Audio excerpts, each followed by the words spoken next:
व्यवस्था विवरण अध्याय 8। व्यवस्था विवरण अध्याय 8। जो आज्ञा मैं आज तुझे सुनाता हूं, उन सबों पर चलने की चौकसी करना, इसलिए कि तू जीवित रहो और बढ़ते रहो, और जिस देश के विषय में यहोवा ने तुम्हारे पूर्वजों से शपथ खाई है, उसमें जाकर उसके अधिकारी हो जाओ। और स्मरण रख कि तेरा परमेश्वर यहोवा उन 40 वर्षों में तुझे सारे जंगल के मार्ग में से इसलिए ले आया है कि वह तुझे नम्र बनाए और तेरी परीक्षा करके वह जान ले कि तेरे मन में क्या क्या है, और कि तू उसकी आज्ञाओं का पालन करेगा वा नहीं। उसने तुझको नम्र बनाया और भूखा भी होने दिया। फिर वह मन्ना जिसे न तू और न तेरे पुरखा ही जानते थे, वही तुझको खिलाया, इसलिए कि वह तुझको सिखाए कि मनुष्य केवल रोटी ही से नहीं जीवित रहता, परंतु जो वचन यहोवा के मुख से निकलते हैं, उन्हीं से वह जीवित रहता है। इन 40 वर्षों में तेरे वस्त्र पुराने न हुए और तेरे तन से भी नहीं गिरे और न तेरे पांव फूले। फिर अपने मन में यह तो विचार कर कि जैसा कोई अपने बेटे को ताड़ना देता है, वैसे ही तेरा परमेश्वर यहोवा तुझको ताड़ना देता है। इसलिए अपने परमेश्वर यहोवा की आज्ञाओं का पालन करते हुए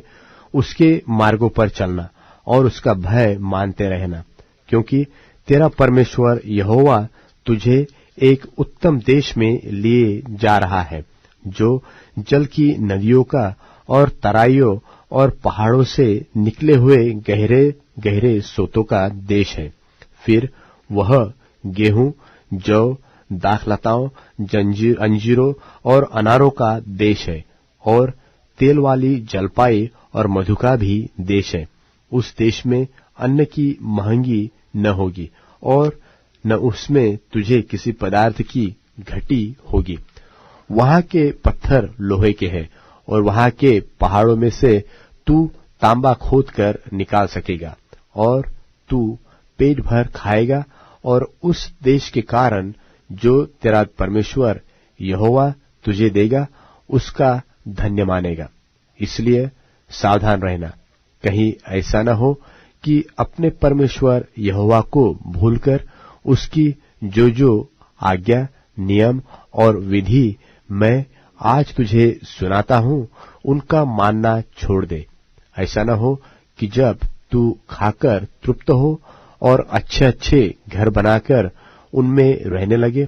और तेरी गाय, बैलों और भेड़ बकरियों की बढ़ती हो और तेरा सोना चांदी और तेरा सब प्रकार का धन बढ़ जाए, तब तेरे मन में अहंकार समा जाए और तू अपने परमेश्वर यहोवा को भूल जाए,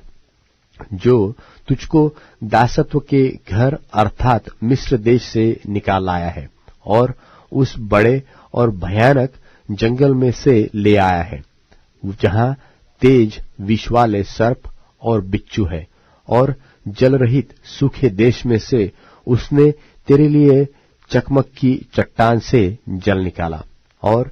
तुझे जंगल में मन्ना खिलाया, जिसे तुम्हारे पुरखा जानते भी न थे, इसलिए कि वह तुझे नम्र बनाए और तेरी परीक्षा करके अंत में तेरा भला ही करे। और कहीं ऐसा न हो कि तू सोचने लगे कि यह संपत्ति मेरे ही सामर्थ्य और मेरे ही भुजबल से मुझे प्राप्त हुई, परंतु परमेश्वर तू अपने परमेश्वर यहोवा को स्मरण रखना, क्योंकि वही है जो तुझे संपत्ति प्राप्त करने का सामर्थ्य इसलिए देता है कि जो वाचा उसने तेरे पूर्वजों से शपथ खाकर बांधी थी, उसको पूरा करे। वैसा आज प्रकट है, यदि तू अपने परमेश्वर यहोवा को भूलकर दूसरे देवताओं के पीछे हो लेगा और उनकी उपासना और उनको दंडवत करेगा, तो मैं आज तुझको चिता देता हूं कि तू निसंदेह नष्ट हो जाएगा। जिन जातियों को यहोवा तुम्हारे सामने से नष्ट करने पर है, उन्हीं की नाई तुम भी अपने परमेश्वर यहोवा का वचन न मानने के कारण नष्ट हो जाओगे।